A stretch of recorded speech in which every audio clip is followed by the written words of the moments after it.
ناظرین،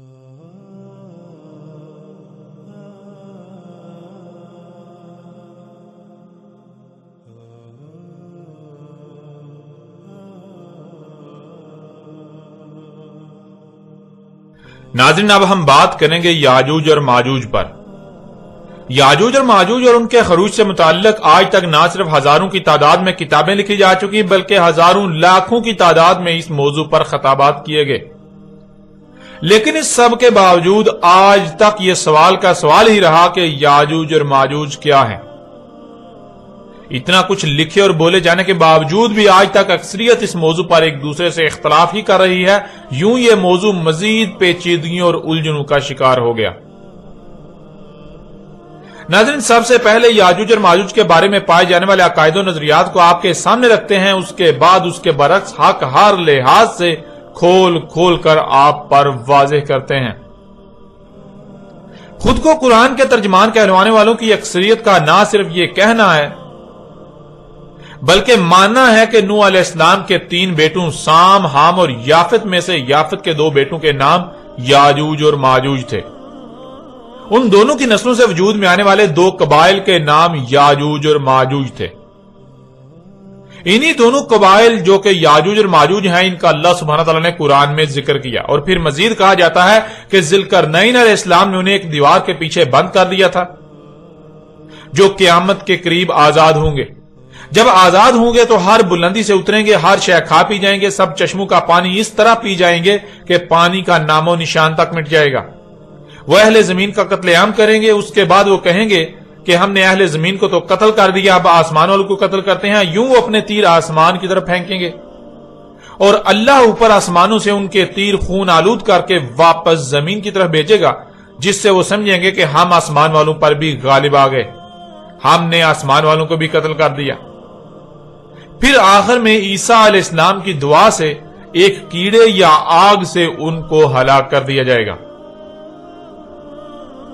ناظرین، خود کو مسلمان کہلوانے والوں کی اکثریت انہی عقائد و نظریات کی حامل ہے۔ اکثریت کے نزدیک یاجوج اور ماجوج کسی فلمی کردار سے بڑھ کر کوئی اہمیت نہیں رکھتے کہ ایک دن وہ اچانک پہاڑوں سے سیلاب کی مانند اتریں گے اور دیکھتے ہی دیکھتے سب کچھ تباہ و برباد کر کے رکھ دیں گے۔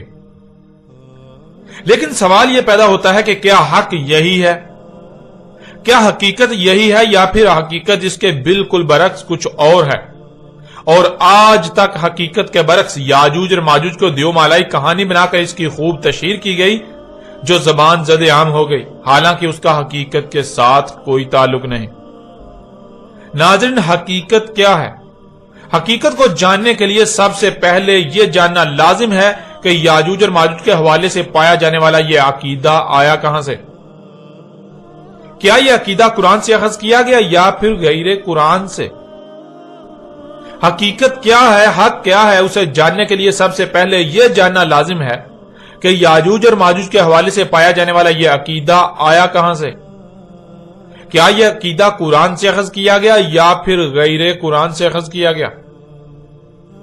ناظرین، حقیقت تو یہ ہے کہ اس عقیدے کی حامل اکثریت کا کہنا ہے کہ قرآن یاجوج اور ماجوج پر کھل کر بات نہیں کرتا۔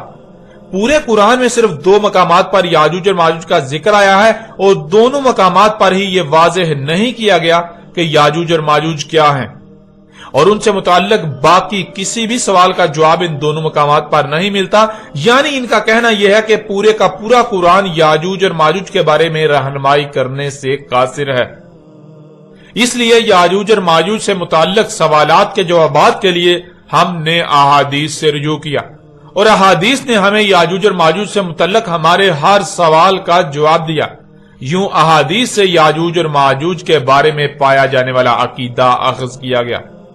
یعنی اس عقیدے کے حاملین اپنی زبان سے یہ اقرار کرتے ہیں، خود اعتراف کرتے ہیں کہ انہوں نے یہ عقیدہ قرآن سے نہیں بلکہ غیر قرآن سے اخذ کیا گیا، اور اسے یعنی غیر قرآن کو یہ احادیث کا نام دیتے ہیں کہ محمد علیہ السلام نے یاجوج اور ماجوج پر جو رہنمائی کی ہمارے وہی عقائد و نظریات ہیں۔ ناظرین، اب سوال یہ پیدا ہوتا ہے کہ کیا یہ لوگ واقعتاً اپنے دعوے میں سچے ہیں کہ قرآن یاجوج اور ماجوج پر رہنمائی نہیں کرتا، جو انہیں یاجوج اور ماجوج کے بارے میں رہنمائی کے لیے غیر قرآن سے رجوع کرنا پڑا؟ اور یاجوج اور ماجوج کے بارے میں ان کے جو عقائد و نظریات ہیں، کیا واقعتاً محمد علیہ السلام نے ہی وہی سب کہا، یا پھر ان کے سب خود ساختہ من گڑت عقائد و نظریات ہیں؟ آپ پیچھے کئی بار یہ بات جان چکے کہ اللہ سبحانہ وتعالی نے اس قرآن میں کئی مقامات پر یہ بات واضح کر دی کہ کوئی ایک بھی سوال ایسا نہیں ہے، کوئی ایک بھی معاملہ یا مسئلہ ایسا نہیں ہے جس کا جواب، جس کا حل اس قرآن میں نہ ہو۔ آپ نے گزشتہ قسط میں بھی یہ بات جان لی کہ قرآن تو اپنے نزول سے لے کر الساعۃ کے قیام تک کی تاریخ ہے۔ اس قرآن کے نزول سے لے کر الساعۃ کے قیام تک جو کچھ بھی ہونا تھا، اللہ سبحانہ وتعالی نے آج سے 14 صدیاں قبل ہی اس قرآن کی صورت میں اس کی مکمل اور احسن تاریخ اتار دی تھی۔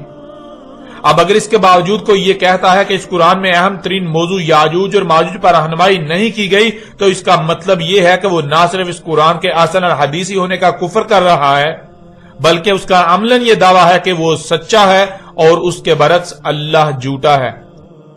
وہ سچا اور قرآن جھوٹا ہے۔ اس کا یہ دعویٰ ہے کہ قرآن میں مکمل رہنمائی موجود نہیں ہے۔ قرآن ہر لحاظ سے، ہر پہلو سے رہنمائی نہیں کرتا۔ ناظرین، جب احسن الحدیث قرآن کو ترک کر کے اوروں سے رہنمائی لی جائے گی، غیر قرآن سے رہنمائی کے لیے رجوع کیا جائے گا، تو کیا غیر قرآن آپ کی رہنمائی کر سکتا ہے؟ نہیں، بالکل نہیں، ایسا ممکن ہی نہیں۔ اور جو بات یا جس سوال کا جواب بھی آپ غیر قرآن سے حاصل کریں گے، وہ کبھی بھی درست اور احسن جواب ہو ہی نہیں سکتا، وہ صرف اور صرف گمراہی ہی ہوگی۔ جیسا کہ آپ پر بالکل کھول کر واضح کر دیتے ہیں کہ محمد علیہ السلام نے کبھی بھی کسی ایک بھی موقع پر یہ نہیں کہا کہ یاجوج اور ماجوج نوح کے بیٹے یافت کے 2 بیٹوں کے نام تھے اور انہی کی نسلوں سے وجود میں آنے والے 2 قبائل یاجوج اور ماجوج ہیں۔ حقیقت یہ ہے کہ یاجوج اور ماجوج کا انتظار صرف اور صرف مسلمان ہی نہیں کر رہے، بلکہ ان سے پہلے سے ہی یہودی اور عیسائی بھی یاجوج اور ماجوج کے انتظار میں ہیں۔ یہودیوں اور عیسائیوں میں یاجوج اور ماجوج کے متعلق بالکل وہی عقائد و نظریات پائے جاتے ہیں جو عقائد و نظریات مسلمان قوم میں پائے جاتے ہیں۔ نوح کے 3 بیٹے تھے جن کے نام سام، حام اور یافت تھے۔ ان میں سے یافت کے 2 بیٹوں کے نام یاجوج اور ماجوج تھے۔ یہ بات یہودیوں اور عیسائیوں کے مذہبی مواد عہد نامہ قدیم یعنی اولڈ ٹیسٹامنٹ، جسے خود کو مسلمان کہلوانے والے تورات قرار دیتے ہیں، وہاں سے اخذ کی گئی۔ اور حیران کن بات یہ ہے کہ خود کو مسلمان کہلوانے والوں کا دعویٰ تو یہ ہے کہ یہودیوں اور عیسائیوں کے مذہبی مواد عہد نامہ قدیم میں یافت کے 2 بیٹوں کے نام یاجوج اور ماجوج مذکور ہیں، لیکن ناظرین حقیقت اس کے بالکل برعکس ہے۔ اور حقیقت جان کر آپ چونک جائیں گے کہ کس طرح آج تک یہ بڑے بڑے علماء و مفسر قرآن کے طور پر معروف خود کو اور اکثریت کو دھوکہ دیتے رہے۔ مثال کے طور پر ایسے ہی 2 مشہور و معروف شخصیات کا اس بارے میں کیا کہنا ہے، اس کو آپ کے سامنے رکھتے ہوئے اس دھوکے کو واضح کرتے ہیں۔ جیسا کہ آپ اپنی آنکھوں سے دیکھیں اور اپنے کانوں سے سنیں کہ اس بارے میں ڈاکٹر اسرار احمد کا کیا کہنا ہے۔ یہاں یہ سمجھ لیجئے کہ یاجوج ماجوج سے کیا مراد ہے۔ حضرت یافس علیہ السلام جو 3 بیٹے تھے حضرت نوح علیہ السلام کے، سام، حام، یافس۔ سامی نسل کے بارے میں تو ہم نے بہت کچھ سمجھ لیا کہ حضرت ابراہیم بھی سامی نسل سے تھے، پھر قوم عاد بھی سام ہی کی نسل کی ایک شاخ تھی، قوم سمود بھی اسی کی شاخ تھی۔ یہ تمام جو ہے یہ تو سیمیٹک ریسز ہیں۔ حضرت یافس کی اولاد نے یہ سینٹرل ایشین ماؤنٹینز کا جو سلسلہ ہے اس کو کراس کیا اور شمال میں چلے گئے، اور شمال میں جا کر دائیں بائیں پھیل گئے۔ پھر یہ میدان ہے، ٹنڈرے کے میدان اور فلانے میدان اور بڑے بڑے کھلے میدان ہیں۔ گویا کہ ایشیا کو درمیان میں جو سلسلہ کوہ تقسیم کر دیتا ہے، ایک شمالی حصہ ہے، ایک اس کے جنوبی حصہ ہے۔ یہ شمالی میں چلے گئے اور جا کر پھر پھیلنے میں وہ مشرق کی طرف آئے تو چین اور ہند چینی تک یہ ساری قومیں جو ہے یہ یلو ریسز، یہ انہی کی نسل سے ہیں۔ اور مغرب میں چلے تو روس، اور روس سے ہو کر روس کے ساتھ ملتا ہوا علاقہ اسکینڈینیوین کنٹریز کے ساتھ، پھر وہاں سے وہ اتر کر اور یورپ کے بھی جو یہ مغربی ممالک ہیں، اینگلو سیکسنز جو ہیں، یہ بھی در حقیقت اسی سے اسکینڈینیوین کنٹریز سے اترے ہوئے لوگ ہیں۔ تو یوں سمجھ لیجئے کہ ویسٹرن یورپ اور ایسٹرن یورپ کا بھی خاص طور پر شمالی علاقہ اور پورا یہ روس کا علاقہ اور پورا صحرائے گوبی اور پورا چین اور وہاں تک جو ہے ہند چینی تک، یہ یافس کی نسل ہے۔ یافس کے جن بیٹوں کے نام تورات میں آئے ہیں، کئی نام ہیں، وہ کوئی ایک دو نہیں، ان میں گوگ اینڈ میگوگ بھی ہے، توبال بھی ہے، موسک بھی ہے۔ موسک ایک شخص کا نام ہے۔ ناظرین، آپ نے خود دیکھا اور سنا، ڈاکٹر اسرار احمد کا سورہ الکہف کی یاجوج اور ماجوج والی آیت کی تفسیر کرتے ہوئے کہنا ہے کہ نوح علیہ السلام کے 3 بیٹے تھے، سام، حام اور یافس۔ پھر آگے چل کر کہتے ہیں کہ یافت کے جن بیٹوں کے نام تورات میں آئے ہیں، کئی نام ہیں، وہ 1-2 نہیں، ان میں گاگ اینڈ میگاگ یعنی یاجوج اور ماجوج۔ پھر اسی طرح اس دور کی ایک اور مشہور و معروف شخصیت جو کہ مفسر قرآن کے طور پر جانی جاتی ہے، جس کا نام جاوید احمد غامدی ہے۔ جاوید احمد غامدی اس بارے میں کیا کہتے ہیں وہ بھی آپ خود سن لیں، خود اپنی آنکھوں سے دیکھ لیں۔ چیزوں کی کیا حقیقت ہے؟ نمبر 1 دجال، نمبر 2 یاجوج و ماجوج، اور نمبر تیسرا ان کا سوال ہے قیامت کی کیا نشانیاں؟ یاجوج ماجوج کے بارے میں تو یہ سمجھ لیجئے کہ یہ حضرت یافس یعنی حضرت نوح کے 3 بیٹے ہیں جن سے یہ موجودہ جدید دنیا پھیلی، یعنی ایک دنیا میں پہلی مائگریشن ہوئی ہے جو حضرت آدم کے بعد ہوئی ہے، جس میں آپ کو ایبوریجنل ملتے ہیں، امریکہ میں بھی، آسٹریلیا میں بھی، دوسری جگہوں پر بھی۔ تو اس کے بعد آپ جانتے ہیں کہ حضرت نوح کی قوم پر عذاب آ گیا، ایک طوفان کے ذریعے سے پوری قوم تباہ کر دی گئی، ایک کشتی میں اہل ایمان سوار تھے، انہیں بچایا گیا۔ بعد میں جو زیادہ تر تعداد میں دنیا میں قومیں پھیلیں وہ ان کی اولاد ہے۔ ان کے 3 بیٹے تھے، ایک حام، ایک سام اور ایک یافس۔ حام کی اولاد زیادہ تر افریقہ میں آباد ہوئی، چنانچہ دنیا میں پہلی تہذیبیں زیادہ تر افریقہ ہی میں نمودار ہوئی۔ سامی نسلیں یہ زیادہ تر مشرق وسطیٰ میں آباد ہوئی، یہ سام کی اولاد ہے ان کے دوسرے بیٹے کی۔ اور یافس کی اولاد یہ وسط ایشیا میں ماسکو، طبالسک، ان علاقوں میں آباد ہوئی۔ اور یافس جو تیسرے بیٹے ہیں اس کے پھر 10-11 بیٹے تھے، ان میں سے 2 کا نام گوگ اور میگوگ یاجوج اور ماجوج تھا۔ تو یہ ساری اقوام جو وسط ایشیا میں ہیں یہ زیادہ تر گوگ میگوگ کی اولاد ہے۔ یاجوج ماجوج کے ایک بھائی کا نام یابان تھا جس کے نام پہ جاپان ہے، تو یہ حضرت نوح کے پوتے ہیں، یوں کہہ سکتے ہیں آپ۔ اور یہی لوگ ہیں جو بعد میں ہجرت کر کے یورپ گئے، یہی لوگ ہیں جو یورپ سے پھر ہمارے سامنے تاریخ میں امریکہ گئے، اور یہی ہیں جو آسٹریلیا میں آ گئے، اور یہی ہیں جو ایک زمانے میں آریاؤں کی صورت میں ہندوستان میں گئے ہیں۔ تو یہ گوگ میگوگ ہے۔